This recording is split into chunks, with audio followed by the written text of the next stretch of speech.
Hello everyone. आज हम लोग एटॉमिक स्ट्रक्चर के एक बहुत इंपॉर्टेंट क्वेश्चन को डिस्कस करने जा रहे हैं।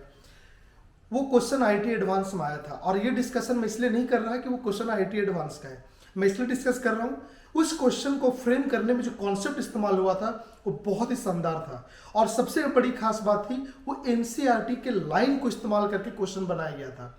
और उससे भी बड़ी बात, उस क्वेश्चन में बहुत बेसिक फंडामेंटल को इस्तेमाल करके एक बहुत ही शानदार क्वेश्चन बनाया गया।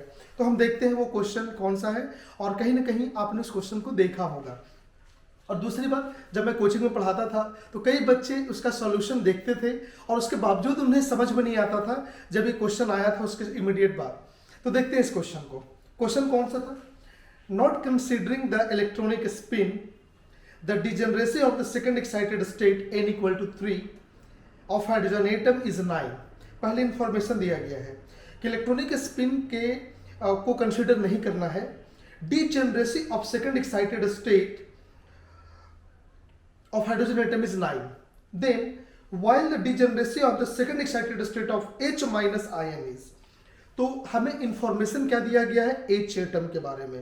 और क्वेश्चन किसके बारे में पूछा गया है? H माइनस के बारे में। इसी को मेन समझना था। अब देखिए मैं इसको आपको एक्सप्लेन करने की कोशिश करता हूं। कितना शानदार क्वेश्चन था ये। डिजेनरेसी क्या होता है? हम लोग अक्सर केमिस्ट्री को पढ़ते हैं और उसमें ये टर्म बहुत ज्यादा क्वाइन होता है। डिजेनरेसी मीन्स, बहुत आसान भाषा में बोले, ऑर्बिटल्स हैविंग सेम एनर्जी। तो कहा गया है क्वेश्चन में कि हाइड्रोजन में सेकंड एक्साइटेड स्टेट में 9 डिजेनरेसी है। ओके, तो देखते हैं। एक यहां पर बहुत मिसकंसेप्शन बच्चों को होता है, वो अफवाह रूल पढ़ते हैं बहुत छोटी क्लास से और उन्हें लगता है कि कभी भी जैसे 1s 2s 2p 3s को अगर एनर्जी को डिसाइड करना हो तो वो हमेशा n+l रूल का साथ लेते हैं। बट ऐसा नहीं है। अगर स्पीसीज सिंगल इलेक्ट्रॉन है जैसे हाइड्रोजन और हाइड्रोजन लाइक स्पीसीज, तो जो एनर्जी है वो सिर्फ n पे डिपेंड करता है, मींस प्रिंसिपल क्वांटम नंबर पे डिपेंड करता है। और अगर मल्टी इलेक्ट्रॉन सिस्टम है, साइंस में मल्टी मींस 2 और more than 2, so H minus is a multi electron species. और इस केस में जो एनर्जी है वो डिपेंड करेगा n और l दोनों पर, means principal quantum number and azimuthal quantum number दोनों पे डिपेंड करेगा। इसको याद रखिएगा। अब देखते हैं इसमें इंफॉर्मेशन जो दिया गया था हम उसको जस्टिफाई करने की कोशिश करते हैं। देखिए, सबसे पहले हमारे पास हाइड्रोजन है जिसका कॉन्फ़िगरेशन है 1s1। तो सपोज यहां पर पहला इलेक्ट्रॉन था, फर्स्ट एक्साइटेड स्टेट, मतलब ये जंप करके यहां गया। ओके, अब ध्यान से देखिएगा। आपको पता है 2s के पास एक ऑर्बिटल होगा और 2p के पास 3 ऑर्बिटल होगा। जैसा कि मैंने कहा, सिंगल इलेक्ट्रॉन स्पीसीज में एनर्जी सिर्फ फंक्शन होता है प्रिंसिपल क्वांटम नंबर का। इट मींस 2s की एनर्जी 2p के बराबर होगी, ज्यादा नहीं होगी। इट मींस 3 ऑर्बिटल 2p के और 1 ऑर्बिटल 2s के, यानी कि 4 के एनर्जी इक्वल होगी।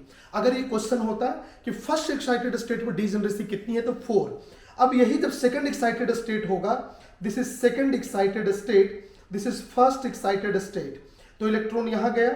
अब देखिए, इसके पास 1, इसके पास 3 और इसके पास 5, तो 9 ऑर्बिटल है जिसका n सेम है। तो n इक्वल टू 3, सबकी एनर्जी इक्वल, तो यहां पर 9 डीजेनरेटेड ऑर्बिटल होगा इन सिंगल इलेक्ट्रॉन स्पीसीज। ये क्वेश्चन में दिया गया था, नहीं भी दिया जाता तो भी हम बना लेते। बट जिन्होंने भी इस क्वेश्चन को फ्रेम किया है, माइंड ब्लोइंग। ओके, और इन्होंने साथ ही साथ क्वेश्चन को आसान कर दिया ताकि बच्चे एक डायरेक्शन ऑफ थिंकिंग ले सके यहां से। अब आते हैं H माइनस में। H माइनस का कॉन्फ़िगरेशन क्या होगा? 1s2। ओके, यहां पर 2 इलेक्ट्रॉन, फर्स्ट एक्साइटेड स्टेट, यहां पर इलेक्ट्रॉन गया। सेकंड एक्साइटेड स्टेट, हमारा इलेक्ट्रॉन 2p में जाएगा और इस बार 2p की एनर्जी 2s से ज्यादा है, तो सेकंड एक्साइटेड स्टेट में इलेक्ट्रॉन 2p में ही जाएगा। और 2p में कितने ऑर्बिटल्स होते हैं जिसकी एनर्जी सेम होगी? 3। और इसीलिए इसका राइट आंसर क्या हो जाएगा? 3। ये कितने बच्चों को ये बात बहुत अच्छी लगी और ये क्वेश्चन बहुत अच्छे से समझ में आया? और कितने लोग थे जो आंसर रट चुके थे बट ये कॉन्सेप्ट फील नहीं हुआ था? तो मजे की बात ये थी कि सिंगल इलेक्ट्रॉन स्पीसीज में जो आपकी एनर्जी है वो सिर्फ प्रिंसिपल क्वांटम नंबर पर डिपेंड करेगी और मल्टी इलेक्ट्रॉन सिस्टम में n और l दोनों पे डिपेंड करेगी। और ये जो मैंने ग्राफ आपको इस क्वेश्चन में इस्तेमाल किया है ये एनसीईआरटी से लिया हुआ है और ये स्टेटमेंट भी एनसीईआरटी में लिखा हुआ है। तो one of the finest question, और मैं अक्सर जब बच्चों को पढ़ाता हूँ या कहीं कोई मटेरियल होता है उसमें इस कॉन्सेप्ट को यूज करके 2015 के बाद ना जाने कितने क्वेश्चन फ्रेम किए गए हैं। ओके, आई होप आपको ये कॉन्सेप्ट बहुत पसंद आया होगा और आप इस तरह से प्रैक्टिस करते रहिए। और ये सेशन आपको कैसा लगा जरूर बताइएगा। तो Telegram group, Instagram name, YouTube सभी ग्रुप का मेरा नाम है केमट्रोन, आप इसे जरूर ज्वाइन कर लीजिएगा और वीडियो को लाइक और शेयर करना मत भूलिएगा। और अगर आप इस चैनल पर न्यू हैं तो केमट्रोन चैनल को सब्सक्राइब करना मत भूलिएगा। तो मिलते हैं अगले किसी और बेहतरीन डिस्कशन में, तब तक के लिए बाय।